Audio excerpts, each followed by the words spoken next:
നിറത്തിൻ്റെ പേരിലും തടിയില്ലാത്തതിൻ്റെ പേരിലും സൗന്ദര്യത്തിൻ്റെ പേരിലും മറ്റൊരു പെൺകുട്ടി കൂടി ആത്മഹത്യ ചെയ്തിരിക്കുന്നു.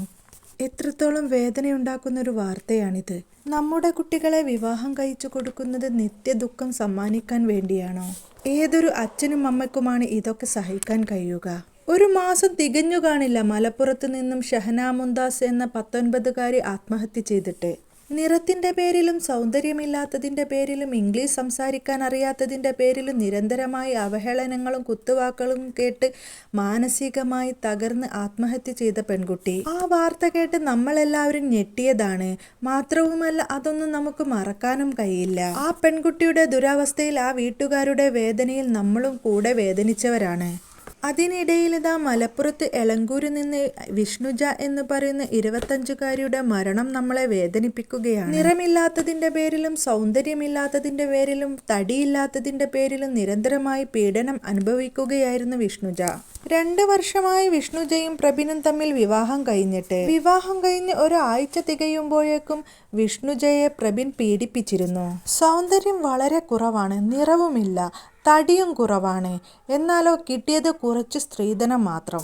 ഒരു ജോലി പോലുമില്ല. എൻ്റെ വരുമാനത്തിൽ ജീവിക്കാമെന്ന് കരുതണ്ട. എൻ്റെ കൂടെ ഇങ്ങനെ ജീവിക്കാനും പറ്റില്ല. നീ നിന്റെ രൂപം കണ്ണാടിയിലൊന്ന് നോക്കിയേ. പുറത്തു കൊണ്ടുപോകാൻ പറ്റുമോ? 4 ആൾക്കാർ കണ്ടാൽ എന്താണ് പറയുക? ഏതു നേരത്താ നിന്നെ കെട്ടാൻ തോന്നിയത്? ഇങ്ങനെയുള്ള കുത്തുവാക്കുകളായിരുന്നു വിഷ്ണുജയോട് പ്രബീൺ പറഞ്ഞുകൊണ്ടിരുന്നത്. വിഷ്ണുജ നല്ല ബോൾഡായ പെൺകുട്ടിയായിരുന്നു. തൻ്റെ ഭർത്താവ് തന്നെ നിരന്തരം കളിയാക്കുകയാണ്, കുത്തുവാക്കുകൾ പറയുകയാണ്. നെഞ്ചിലൂടെ അതികഠിനമായ വേദന കടന്നു പോവാറുണ്ട്. ആ വേദനയിലും അവൾ ചിരിക്കാൻ മറന്നില്ല. അയാളുടെ എല്ലാ കാര്യങ്ങളും ചെയ്തു കൊടുക്കും. തിരിച്ചൊരു സ്നേഹവാക്കുകളോ ഒരു പുഞ്ചിരിയോ പോലും അയാളിൽ നിന്നും ഉണ്ടാവാറില്ല. പലപ്പോഴും ആ പെൺകുട്ടിയോട് പറയാതെയാണ് ജോലിക്ക് പോലും പോയിരുന്നത്. ബന്ധുവീടുകളിലും സുഹൃത്തുക്കളിടയിലും ഒക്കെ ആഘോഷങ്ങളൊക്കെ ഉണ്ടാകുമ്പോൾ അവളെ കൊണ്ടുപോകുമെന്ന് അവൾ കരുതും.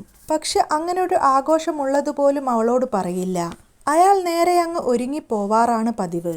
ഞാനും പോരുമായിരുന്നല്ലോ, അവൾ സങ്കടത്തോടെ പറയും. നിന്റെ ഈ കോലത്തെ കെട്ടിയൊരുങ്ങി അങ്ങ് കൊണ്ടുപോയാൽ മതി, എനിക്ക് വേറൊരു പണിയുമില്ല എന്നൊക്കെ പറഞ്ഞ് അയാൾ കുത്തുവാക്കുകൾ പറയും. പിന്നീട് അവൾ അതിനെക്കുറിച്ചൊക്കെ സംസാരിക്കാതെയായി. എന്തിനാണ് വെറുതെ അയാളുടെ വാക്കുകൾ കേട്ട് സ്വയം വേദനിക്കുന്നത്? എല്ലാം എൻ്റെ വിധിയായിരിക്കുമെന്ന് കരുതി മനസ്സിൽ സമാധാനിച്ചു. പക്ഷെ കൂട്ടുകാരികളും മറ്റും ഭർത്താവിൻ്റെ കൂടെ പുറത്തു പോകുമ്പോൾ അവൾക്ക് സങ്കടമാവും. വീടിനടുത്തുള്ള പാർക്കിൽ പോലും അവളെ കൊണ്ടുപോവാറില്ല. പ്രബിന് മറ്റു സ്ത്രീകളുമായിട്ടൊക്കെ ബന്ധമുണ്ട്.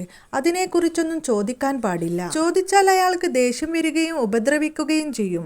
അയാൾ വയലന്റ് ആയാൽ ഒരു ക്രിമിനലിനെ പോലെയാണ്. എന്തും ചെയ്തു കളയും. വിഷ്ണുജയുടെ വീട്ടുകാർക്കും കുറച്ചൊക്കെ അറിയാമായിരുന്നു. മുഖത്തും കഴുത്തിലുമൊക്കെ ഒരുപാട് പാടുകളൊക്കെ കാണാറുണ്ട്. വിവാഹം കഴിഞ്ഞ ഉടനെയൊക്കെ ഭാര്യയും ഭർത്താവും ഉണ്ടാകുന്ന പരസ്പര ചേർച്ചകളൊന്നും കാണാത്തത് കൊണ്ട് തന്നെ വീട്ടുകാർ ചോദിച്ചു, എന്താണ് ഇങ്ങനെയൊക്കെ സംഭവിക്കുന്നത്? അതൊന്നും കുഴപ്പമില്ല, എല്ലാം ശരിയായിക്കൊള്ളുമെന്നായിരിക്കും വിഷ്ണുജയുടെ മറുപടി. പക്ഷെ മകളുടെ ദേഹത്തൊക്കെ പാടുകളൊക്കെ കാണുമ്പോൾ അച്ഛൻ ചോദിക്കാൻ നിൽക്കും, നിങ്ങളാരും അതിൽ ഇടപെടണ്ട, അതൊക്കെ ഞാൻ ശരിയാക്കിക്കൊള്ളും, സമയമാകുമ്പോൾ ഞാൻ പറയാം എന്നാണ് വിഷ്ണുജ പറഞ്ഞത്. ഒരിക്കൽ പോലും ഭർത്താവിനെ കുറ്റം പറയാൻ അവൾ തയ്യാറായില്ല. അദ്ദേഹം അങ്ങനെയൊക്കെ കാണിച്ചാലും കുറച്ചു കഴിയുമ്പോൾ എന്നോട് ക്ഷമ പറയും, എനിക്ക് അത് മതി. അത്രയ്ക്ക് പാവം പെൺകുട്ടിയായിരുന്നു വിഷ്ണുജ. മാത്രവുമല്ല നല്ല ബോൾഡായ പെൺകുട്ടിയുമാണ്. എന്തും സഹിക്കാനും പൊറുക്കാനും കഴിയുന്ന പെൺകുട്ടി. അങ്ങനെയുള്ള ഒരു പെൺകുട്ടിയുടെ മരണത്തിൽ വീട്ടുകാർക്കിപ്പോൾ സംശയമുണ്ട്. മകളെ കൊന്നതായിരിക്കാമെന്നാണ് വീട്ടുകാർ സംശയിക്കുന്നത്. കാരണം അവന് അവളെ ഒട്ടും ഇഷ്ടമല്ലായിരുന്നു. അവളെ ഒഴിവാക്കാൻ വേണ്ടി പല സൂത്രങ്ങളും അവൻ പ്രയോഗിച്ചു കൊണ്ടിരിക്കുകയാണ്. അവൾ വീട്ടിൽ ഒരു അധികപ്പറ്റായിട്ടാണ് അയാൾ കാണുന്നത്. അവളുമായി യാതൊരു അടുപ്പവും കാണിക്കാതെ, അവളെ പുറത്തൊന്നും കൊണ്ടുപോവാതെ, അവളെ കുറ്റങ്ങളൊക്കെ പറഞ്ഞ് മാനസികമായി അയാളിൽ നിന്ന് അകറ്റുക എന്നതായിരുന്നു അയാളുടെ ഉദ്ദേശം. എന്നിട്ട് അവൾ സ്വമേധയാ ഇറങ്ങിപ്പോവണം. പലപ്പോഴും അയാൾ അത് ആവശ്യപ്പെടുകയും ചെയ്തു. ഒന്നെൻ്റെ ജീവിതത്തിൽ നിന്ന് ഒഴിഞ്ഞു തരുമോ അയാൾ പലവട്ടം ചോദിച്ചതാണ്. നിന്നെക്കൊണ്ട് ഒരു ഉപകാരവുമില്ല, കോലമോ ഇങ്ങനെ, സ്ത്രീധനവും കിട്ടിയിട്ടില്ല, ജോലിയുമില്ല, എന്തെങ്കിലുമൊക്കെ ഒരു ജോലിക്ക് പോയിക്കൂടെ നിനക്ക്? അതുമല്ലെങ്കിൽ ഇങ്ങനെ കടിച്ചു തൂങ്ങി നിൽക്കാതെ നിനക്കെൻ്റെ ജീവിതത്തിൽ നിന്നൊന്ന് പോയി തന്നൂടെ? പക്ഷെ ആ പെൺകുട്ടി എല്ലാം സഹിച്ചു. വീട്ടുകാർ പലവട്ടം അവളെ ക്ഷണിച്ചതാണ്, നീ ഇങ്ങ് പോരി എന്ന് പറഞ്ഞ്. പക്ഷെ അവൾക്ക് അവനെ ഉപേക്ഷിച്ചു പോകാൻ കഴിയുന്നില്ല. കാരണം അവൾക്ക് അവന് അത്രയേറെ ഇഷ്ടമായിരുന്നു. അവൻ എന്തൊക്കെ തന്നെ ചെയ്താലും ഒരു സോറി പറഞ്ഞാൽ അവൾ അവനിലേക്ക് അടുക്കും. അത്രക്ക് പാവമായിരുന്നു അവൾ. ഇനിയും ഞാൻ എൻ്റെ ഭർത്താവിനെ സങ്കടപ്പെടുത്തുന്നില്ല, എന്തെങ്കിലും കോഴ്സ് ചെയ്തേ പറ്റൂ. അങ്ങനെയാണ് അവൾ ബാങ്കിന്റെ കോഴ്സ് ചെയ്യുന്നത്. കോഴ്സ് എല്ലാം കഴിഞ്ഞു ഇനി ജോലിയിലേക്ക് പ്രവേശിച്ചാൽ മാത്രം മതി. അതിനുള്ള തയ്യാറെടുപ്പുകൾ എടുക്കുമ്പോഴാണ് ഈ മരണ വാർത്ത തേടിയെത്തുന്നത്. അതിൽ തന്നെ ഒരു ദുരൂഹതയുണ്ടെന്നാണ് വീട്ടുകാർ പറയുന്നത്. ഒരു ജോലി ആയി കഴിഞ്ഞാൽ എല്ലാ പ്രശ്നങ്ങൾക്കും ഒരു പരിഹാരമാകുമെന്നായിരുന്നു അവളുടെ പ്രതീക്ഷ. അങ്ങനെ ഒരു പ്രതീക്ഷയിൽ നിൽക്കുന്ന അവൾ എന്തിനാണ് ഇത്രയും പെട്ടെന്നൊരു കടുംകൈ ചെയ്തത്? മരിക്കുന്നതിന്റെ മുമ്പ് വീട്ടിലേക്ക് അവൾ വാട്സാപ്പ് ചാറ്റ് നടത്തിയിരുന്നു. അതിൽ നിന്നും മനസ്സിലാക്കാം അവൾ അനുഭവിച്ച പീഡനങ്ങളുടെ കാഠിന്യം. സ്വന്തം ഭർത്താവ് തന്നെ തന്റെ കുറവുകളെ കുറ്റപ്പെടുത്തുമ്പോൾ എങ്ങനെയാണ് ഒരു ഭാര്യ സഹിക്കുക? ഭർത്താവിന്റെ കാര്യത്തിൽ ഒരു സ്വാതന്ത്ര്യമെടുക്കാനും പുറത്തു പോകാനും അയാളോടൊപ്പം ചിലവഴിക്കാനും ഒന്നും അയാൾ സമ്മതിക്കില്ല. പിന്നെ എന്തിനാണ് താൻ ഇവിടെ ഒരു ഭാര്യയായി നിൽക്കുന്നത്?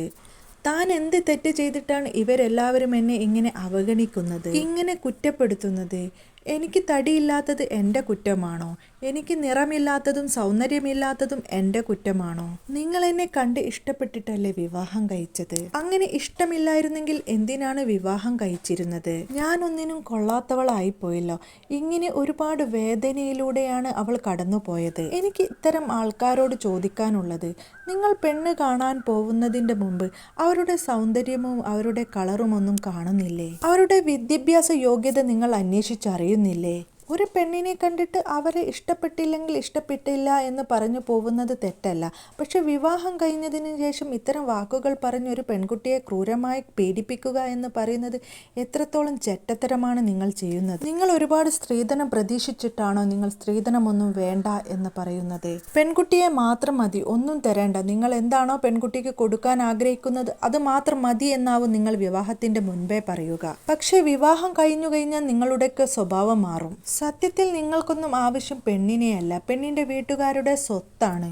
പക്ഷേ ഓരോ അച്ഛനും അമ്മയും അവരുടെ മകളെ നോക്കുന്നത് നിങ്ങളെ അച്ഛനും അമ്മയും നോക്കിയതുപോലെ തന്നെയാണ്. സ്നേഹവും വാത്സല്യവും ഒക്കെ കൊടുത്താണ് കുട്ടികളെ വളർത്തുന്നത്. അവരുടെ വിവാഹവും വിവാഹ ജീവിതവും ഒക്കെ അവരുടെ പ്രതീക്ഷകളും സ്വപ്നങ്ങളുമായിരിക്കും. ഒരു പെൺകുട്ടിയെ കെട്ടിച്ചയക്കാൻ ആ വീട്ടുകാർ എത്രത്തോളം ബുദ്ധിമുട്ടാവുന്നുണ്ടാവും? അവരുടെ കഴിവിൻ്റെ പരമാവധി നിങ്ങൾക്ക് തരും. അതുമാത്രമോ, അവരുടെ ജീവന്റെ ജീവനായ മകളെയും നിങ്ങൾക്ക് തരും. എന്നിട്ടും നിങ്ങളൊക്കെ അവരോട് ചെയ്യുന്നത് എന്താണ്? നിങ്ങൾക്ക് പെണ്ണ് കാണാൻ പോകുമ്പോൾ വിവാഹത്തിൻ്റെ മുൻപേ തന്നെ പെണ്ണിനെ ഇഷ്ടപ്പെട്ടില്ലെങ്കിൽ, പെണ്ണിന് കളറില്ലെങ്കിൽ, പെണ്ണിന് വണ്ണം കൂടുതലാണെങ്കിൽ, കുറവാണെങ്കിൽ, സൗന്ദര്യമില്ലെങ്കിലൊക്കെ നിങ്ങൾക്ക് അപ്പോൾ പറയാം. അത് ന്യായമായ കാര്യമാണ്. ഓരോരുത്തർക്ക് ഇഷ്ടപ്പെട്ട മനസ്സിനിണങ്ങുന്ന, മനസ്സിന് താല്പര്യമുള്ള പെണ്ണിൻ്റെ കൂടെ ജീവിക്കുക എന്നുള്ളതായിരിക്കും എല്ലാവരുടെയും താല്പര്യം. അല്ലെങ്കിൽ ഏതെങ്കിലും പെണ്ണിൻ്റെ അച്ഛനും അമ്മയും ബന്ധുക്കളൊക്കെ വന്ന് കെട്ടിയിട്ട് നിങ്ങളെ കെട്ടിപ്പിക്കുകയാണോ? നിർബന്ധിച്ച് കെട്ടിക്കുകയല്ല. രണ്ട് കൂട്ടുകാരും സംസാരിച്ച് കണ്ട് ഇഷ്ടപ്പെട്ട് വിവാഹം കഴിക്കുകയാണ്. പിന്നീട് അവർക്ക് പരസ്പരം അങ്ങോട്ടും ഇങ്ങോട്ടും കുറ്റമുണ്ട് കുറവുണ്ട് എന്ന് പറഞ്ഞിട്ട് അതിൽ യാതൊരു കാര്യവുമില്ല. ഇനിയെങ്കിലും ഒരു പെൺകുട്ടിക്കും ഇങ്ങനൊരു അവസ്ഥ വരരുത്. വിവാഹം കഴിക്കാൻ പോകുന്നതിൻ്റെ മുമ്പ് തന്നെ നിങ്ങൾക്കൊക്കെ നല്ലൊരു കൗൺസിലിംഗ് വേണം. വിവാഹം എന്താണെന്നും വിവാഹ ജീവിതം എന്താണെന്നും നിങ്ങളൊക്കെ ശരിക്കും അറിയേണ്ടതുണ്ട്. ഇങ്ങനെ ഒരു അച്ഛനും അമ്മയുടെയും വേദന നിങ്ങൾ, ശാപം നിങ്ങൾ ഏറ്റുവാങ്ങരുതേ.